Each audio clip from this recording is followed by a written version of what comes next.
इतिहास गवाह है कि इस कौम ने जिसी के साथ वादा किया है वो निभाया है, भले सर कट गया हो वो निभाया है। मानवता सबसे बड़ा धर्म है, प्रकृति सबसे बड़ा भगवान है, उन्हीं को मानना है, उन्हीं को स्वीकारना है। और हमें एक क्रांति लानी है इस क्षेत्र के अंदर। शिक्षा के क्षेत्र में हमको पढ़ना है।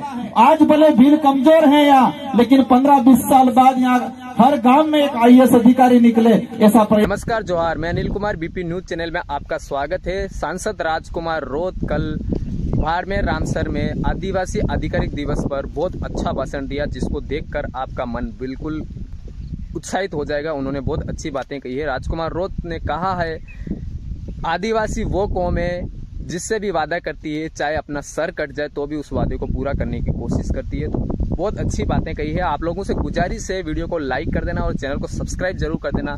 तो आप देखिए राजकुमार रोत साहब का ये वीडियो, बहुत ही नॉलेजेबल वीडियो है, आप लोगों को गहराई से सुनना है। वीडियो के आखिरी में हम आपको मिलेंगे, तब तक आप ये वीडियो देखिए। झुकेगी ये एहसास हो गया है यार। साथियों, मेरा इस इलाके में पहले कार्यक्रम रहा, मैं विधायक था, उस दौरान कई बार मेरा आना जाना हुआ। ये मारवाड़ के इलाके में हम जाते हैं, अनेक प्रकार की विविधता पाई जाती है। अन्य विविधता तो ठीक है, एक भी ऐसा मिला मुझे, उस साथी ने बताया कि मेरा ससुराल पाकिस्तान में था। एक बुजुर्ग आदमी मिला मुझे 80-85 साल का, उन्होंने बताया कि मेरा ससुराल पाकिस्तान के अंदर है। कई लोगों ने बताया कि मेरा खेत उधर है। और कुछ साथी मिले जिनके पास ST/SC का सर्टिफिकेट है, किसके पास हो सकता है OBC का सर्टिफिकेट है, लेकिन वो मुझे 1960 का रिकॉर्ड लाके बता रहा है कि मेरे दादाजी भील थे। एक बड़ी विडंबना है कि हमारा कोई साथी अपनी पहचान भूल गया है। कुछ परिस्थितियां रही होगी, कोई समस्या रही होगी, या अज्ञानतावश अपनी पहचान भूल गया है। लेकिन आज ये कार्यक्रम की वजह से हर बिछड़ा हुआ साथी या कोई साथी अपनी जो पहचान भूल गया है, कागजों में इधर इधर हो गया है, सभी एक मंच पे आएंगे, ये उम्मीद आज लगाते हैं हम। साथियों, देश के अंदर पहले या वर्तमान में मुख्य रूप से 2 नेशनल पार्टियों को जाना जाता था, एक कांग्रेस और बीजेपी। आज मैं भी एक क्षेत्रीय पार्टी से आया, लेकिन यहाँ 4 प्रकार के साथी बैठे हुए हैं। कांग्रेस के भी पदाधिकारी हैं, हो सकता है बीजेपी के भी होंगे कोई साथी, भाई निर्दलीय भी हैं, और हम भी एक क्षेत्रीय पार्टी से आए हैं। लेकिन आज ये कार्यक्रम है, सामाजिक कार्यक्रम है। हम सबका उद्देश्य एक ही है कि भील समुदाय का इस क्षेत्र में भला कैसे करें, इनकी समस्या का समाधान कैसे करें, और समाधान करने से पहले इनकी समस्या क्या है उसको जाने, ये सबसे महत्वपूर्ण बात है। मुझे वो दिन याद है जब मैं 2018 में विधायक बना था और सरकार वाला उछल पुथल हो रहा था, और हम जैसलमेर आए थे। उस समय हमारे जैसलमेर जोधपुर के कोई साथी हमें मिले, मैंने अशोक गहलोत जी से मुलाकात करवाई, और ये 2-4 मांगों को लेके, DTSA को लेके, एक एग्रीकल्चर वाले भाई साथी ने बताया था, और दूसरी मांग उन्होंने कही थी हमारा अलग से बोर्ड गठित होना चाहिए। हमने गहलोत जी पे प्रयत्न किया था कि इस इलाके के अंदर ST के विकास को लेके अलग से बोर्ड का गठन करना चाहिए, और ये आपके DTSA की बात भी होनी चाहिए। लेकिन गहलोत जी भी काम तो करते हैं, लेकिन थोड़े चालाक तो हैं, उनको जादूगर के रूप में जाना जाता है कि नहीं जाना जाता है। लेकिन उन्होंने एक काम जरूर किया। उस दिन कहा, भाई राजकुमार ये आपकी बात, उस समय कीर्ति भील करके वो लेडीज थे, उनको शायद अध्यक्ष बनाया, वो भी मीटिंग में थे, और गहलोत जी ने कहा, मैं और मेरे साथी सीनियर साथी थे राम प्रसाद जी, कि मैं मांग एक आधी पूरी जरूर करवाऊंगा। और जैसे नेक्स्ट बजट आया और उन्होंने बजट घोषणा में अपने यहाँ के लिए अलग बोर्ड की घोषणा की, और उसकी वजह से कई हमारे साथियों को फायदा मिला और छात्रावासें खुली। लेकिन मैंने कहा गहलोत जी को मजा नहीं आएगा, थोड़ा और करना पड़ेगा, मुख्य मांग ये है। लेकिन सरकारें बदली है, सरकारें आती जाती रहेगी, बदलती रहेगी। हमें इस क्षेत्र के अंदर मेरा आपसे अनुरोध है कि आपको एकजुट होना है, आपको शिक्षा के लिए काम करना है। जो भी साथी, जो भी पार्टी आपके लिए काम करे उसके साथ डट के रहना, कोई भी हो। आज दो विचारधारा के साथी हैं यहाँ। उम्मीदवार राम जी आए, भाई रविंद्र जी हैं, आपके लिए सभी बराबर हैं। जीतने के बाद जनप्रतिनिधि के लिए भी सभी लोग, जनता बराबर होती है।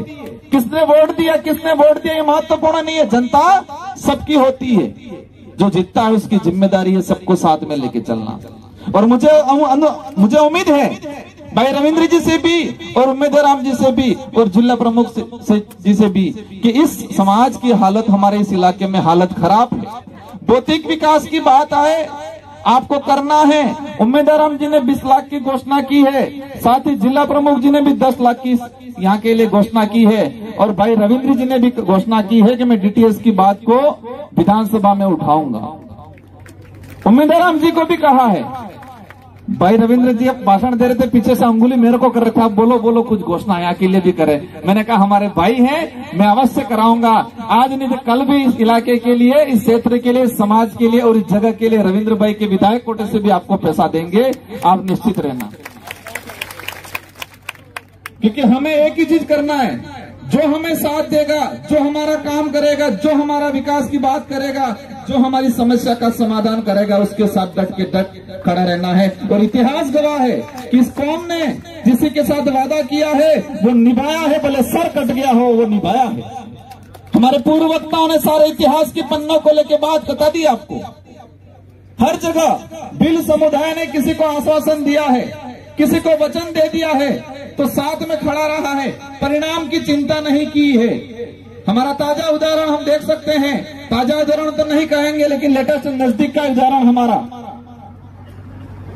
जब महाराणा प्रताप को आज पूरे देश के अंदर एक महान राजा के रूप में जाना जाता है।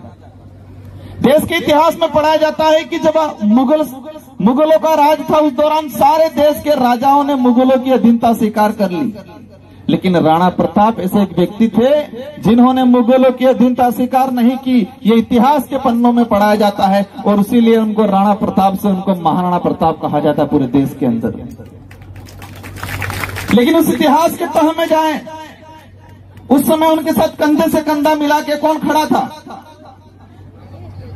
राणा पूजा भील की सेना खड़ी थी और एक मुस्लिम सेनापति था हकीम कासूरी, वो डट के खड़े हुए थे। पिछली बार में विधायक था, विधानसभा के अंदर 2019 में हंगामा खड़ा हुआ। पूर्व सरकार थी भाजपा ने, उन्होंने एक पाठ्यक्रम के अंदर संशोधन करने का प्रस्ताव भेजा कि महाराणा प्रताप और अकबर की लड़ाई धर्म की लड़ाई थी। हम सब ने खुल के विरोध किया, वो धर्म की लड़ाई नहीं थी, वो सत्ता की लड़ाई थी।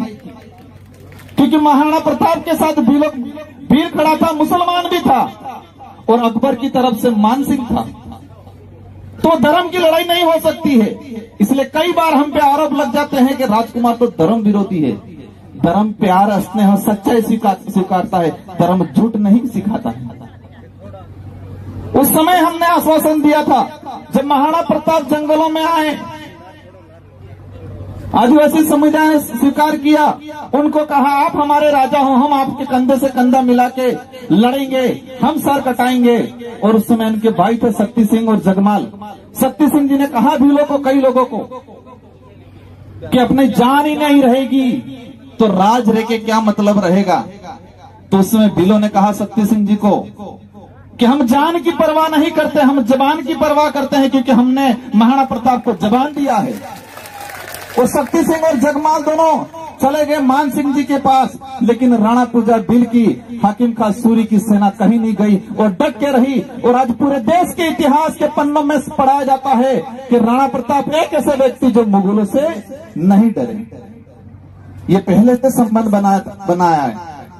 हमें धर्मों में, जातियों में, हमें किसी भी जाति, किसी भी धर्म का कोई विरोध नहीं है, लेकिन कोई धर्म ये सिखाए ये नीच है, ये छूत है, ये नीचा है, ये अछूत है, ये ऊंच है। कोई धर्म ये सिखाए कि महिलाओं के साथ अन्याय होना चाहिए, कोई धर्म ये सिखाए कि आदिवासी दलित के साथ अन्याय होना चाहिए, उस धर्म को हमें स्वीकार नहीं करना है। आज देश के अंदर जो माहौल बना हुआ है, देश में बेरोजगारी की बात नहीं हो रही है, देश में शिक्षा की बात नहीं हो रही है, देश के अंदर भुखमरी की बात नहीं हो रही है, देश के अंदर हमारे जो संसाधन खत्म हो रहे हैं उसकी बात नहीं हो रही है, देश कर्जे में डूबा जा रहा है उसकी बात नहीं हो रही है। जब भी बेरोजगारी की बात होती है, शिक्षा की बात होती है, भुखमरी की बात होती है, ये लोग धर्म पे लाके खड़ा कर देते हैं और धर्म में विवाद खड़ा करने का काम कर देंगे। मुझे आज भी पता है, मैं आज यहाँ बोल रहा हूँ, हमारे पूर्व वक्ताओं ने भी बोला, हमने अच्छी अच्छी बातें कही, लेकिन कुछ मीडिया के लोग ऐसे लाके रख देंगे, धर्म का छोटा सा इशू पकड़ के माहौल बनाने की कोशिश करेंगे। हम किसी का विरोध नहीं करते, लेकिन हम हमारी आइडेंटिटी है, हमारी पहचान है, उसको बचाए रखना हमारी जिम्मेदारी है और उस जिम्मेदारी के लिए संविधान भी हमको प्रोटेक्ट करता है। ये हमारा फर्ज है और हम बखूबी इस लड़ाई को लड़ेंगे, इस लड़ाई को लड़ेंगे। साथियों, आज जो स्थिति बनी हुई है देश के अंदर, आज बांग्लादेश में हो रहा है, गलत हो रहा है, इंसान इंसान को काट रहा है। क्यों काट रहा है? क्योंकि धर्म के नाम से जहर फैला हुआ है वहां। मणिपुर के अंदर आदिवासी मारा गया, मैतेई समुदाय और कुकी समुदाय, दोनों समुदाय आदिवासी आपस में लड़े ठीक है, आपस में मार के खा रहे, ये कंडीशन बन गई। आपस में एक दूसरे की महिलाओं के साथ अन्याय कर रहे हैं, आप सबने देखा होगा, कहने की जरूरत नहीं है। वो किसकी वजह से हो रहा है? धर्म की वजह से हो रहा है। देश में वर्तमान एक ही माहौल बना हुआ है, जो एसटी, एससी, ओबीसी या दलित या जो भाईचारे से रहने वाला समाज है उसको आपस में लड़ाओ। और वर्तमान में एक बहुत बड़ा मामला हुआ, उस मामले में हमारे आदिवासी भाई भी आपस में लड़ना शुरू करते, थोड़ा वैचारिक रूप से हुआ कि नहीं हुआ? अभी सुप्रीम कोर्ट का जजमेंट आया, मैंने भी ट्वीट किया और मैंने विरोध किया कि ये सुप्रीम कोर्ट का जजमेंट फुट डालो राज करो नीति वाला जजमेंट है। बाड़मेर की तरफ से भी कमेंट आए कि राजकुमार जी थोड़ा गलत बोल रहे हैं। आए कि नहीं आए थे? मुझे तकलीफ नहीं है, क्योंकि आपको इसकी सच्चाई नहीं पता, इसलिए किसी साथी ने किया होगा। वो जजमेंट क्या कह रहा है? वो जजमेंट ये कह रहा है कि कोटे में कोटा करेंगे, क्रीमी लेयर लागू करेंगे। सुप्रीम कोर्ट का जजमेंट आया, पूरे देश में माहौल बना। अंत में होता क्या है, एसटी एससी के लोग ही आपस में टकराने लग गए। कुछ लोगों ने समर्थन किया, कुछ ने विरोध किया। वो जजमेंट ये कह रहा है कि राजस्थान के अंदर उपजातियों में विभाजन हो जाए, भील अलग हो जाए, गरासिया अलग हो जाए, संथाल अलग हो जाए, सहरिया अलग हो जाए, मीणा अलग हो जाए, डामोर अलग हो जाए। ये लोग करेंगे भी नहीं, लेकिन आपस में देश लेवल पे जो एकता बन रही है हमारी, उस एकता को तोड़ने का काम कर रहे हैं ये लोग। हमारे खेरवाड़ा और ऋषभदेव के भाई जो भील हैं लेकिन कागजों में आज मीणा बन के बैठे हुए हैं, वो कहां जाएंगे? हमने लंबे समय से डिमांड कर रहे हैं, मैंने ट्वीट किया था, अगर सच में इस पिछड़े समुदाय को, रेगिस्तान इलाके के पिछड़े हमारे भील भाइयों को रिजर्वेशन देना है, या डूंगरपुर के क्षेत्र को, या शहर या बारा के क्षेत्र को अगर सच में प्रशासनिक सेवा में आपको देना है या किसी भी सेवा में अगर फायदा देना है, तो आपको क्षेत्र के आधार पर बंटवारा करो। डीटीएस की मांग अपने क्षेत्र के आधार पर ही है। रेगिस्तान इलाके के अंदर रहने वाले ट्राइबलों को अलग से रिजर्वेशन दिया जाए, वहां से लगा के सिरोही तक का इलाका अलग से छटनी कर दिया जाए। इसके अंदर जितने एसटी की संख्या है 12% में से अगर 4%, 5% है, 5% अलग कर दिया जाए। वो ठीक रहेगा कि आपस में लड़ने वाला ठीक रहेगा? यहाँ के हमारे भीलों को मिलेगा, लेकिन मध्य प्रदेश के अंदर तो बिल बाहर हो रहा है आपस में लड़ाने का। सेकंड नंबर पे कह रहे क्रिमिनल लागू करेंगे, मार्सा बन गए नौकरी, उनके बच्चों को आरक्षण नहीं मिलेगा, ये कह रहे हैं। अब आरक्षण पे कुटाराघात होगा तो मार साहब लड़ाई लड़ेंगे, आपको जागरूक कराएंगे। आज ये कार्यक्रम सफल बनाया, हम सबको बुलाया। ये शिक्षित वर्ग, नौकरी पैसे वाला वर्ग नहीं होता कि हमको यहाँ बुलाते ही। हम आपको और हम सबको मिलाने का काम, इन सबको हमको मिलाने का काम शिक्षित वर्ग, नौकरी वाले पैसे वाले लोगों ने किया ना जी। लेकिन वो सुप्रीम कोर्ट का जजमेंट कह रहा है क्रिमिनल लागू करेंगे, जो एक बार जिसको नौकरी मिल गई उसके बच्चे को नहीं मिलेगी। अब मार साहब तो नौकरी लग गए, तो मार साहब इनके बच्चों को क्या बनाने के लिए तैयारी करा रहे हैं? या तो आरएस बनाएंगे, आईएएस बनाएंगे, डॉक्टर बनाएंगे, उसके लिए तैयारी करवा रहे हैं। अब 3rd ग्रेड बन गए, अब बच्चा कुछ नहीं बनेगा। जब आरक्षण पे कुठाराघात होगा, सबसे पहले पता किसको लगेगा? जो गांव में खेती कर रहा है उसको पता चलेगा कि पढ़ा लिखा नौकरी कर रहा है, इसको पता चलेगा। मुझे एक बात बताओ कि जब भी आरक्षण पे कुठाराघात हुआ तो सबसे पहले किसको पता चलेगा? जो नौकरी कर रहा है, समझदार है, उसको पता चलेगा। गांव में मजदूरी कर रहा है, इसको पता चलेगा। और नौकरी वालों को पता चला कुठाराघात हो रहा है, लेकिन इसको ये दिमाग में आएगा जैसे मेरे को नहीं मिलने वाला है। आपको बताएगा और नहीं बताएगा, आप लड़ पाओगे? देश के हालात ऐसे हैं। मैंने भी लोकसभा में क्वेश्चन लगा के निकलवाया है। जितनी IIT कॉलेज हैं, जितने जो IIT हैं, इन IIT में ST का प्रतिनिधित्व 0.60% है।